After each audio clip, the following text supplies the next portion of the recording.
Okay, so the problems that Copenhagen is having bigger issues with that's not directly related to climate change can be rent overburden, gentrification, and municipal solids waste. We've talked about gentrification before, especially green gentrification, where green improvements and sustainability improvements in these areas would up housing costs and ultimately push people out of their homes due to being outpriced.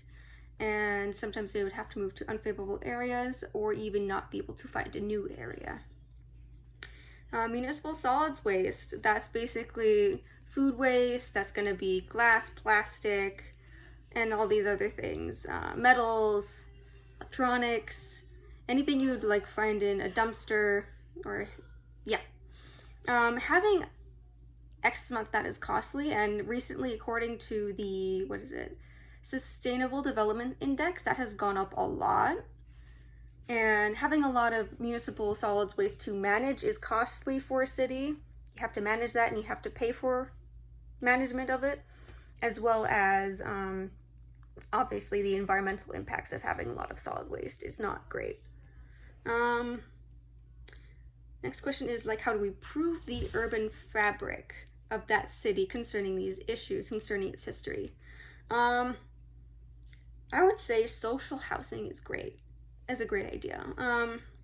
Having both single and family homes, having mixed income communities would be a great idea to improve that fabric, as well as cities that are more walkable, where you can walk to your job, walk to groceries, and walk to even just hanging out, recreational areas, as that reduces the cost to live. Mixed-use housing is another example of this, where you can live where you work. In terms of municipal solids waste, we could also implement small gardens everywhere, where you can have a program to send your food waste, specifically compostable food waste, to these small gardens. And they could be a variety of facilities like community gardens, they could be restaurants, they could be specialized grocery stores, or just small scale farms run by 2 people, very small scale. And they would take that food waste and completely restore soil quality, where that is no longer an impact but an improvement on soil quality. And to be able to use that efficiently would be able to have that program drop it off easily to all these places that use that as part of their program. Okay, improving upon resiliency plans. What could be improved upon is having more local job creation strategies, especially in green jobs, because it both tackles or has the ability to tackle municipal solids waste problems and gentrification due to providing more job opportunities, expanding the job market, as well as creating jobs that deal with municipal solids waste.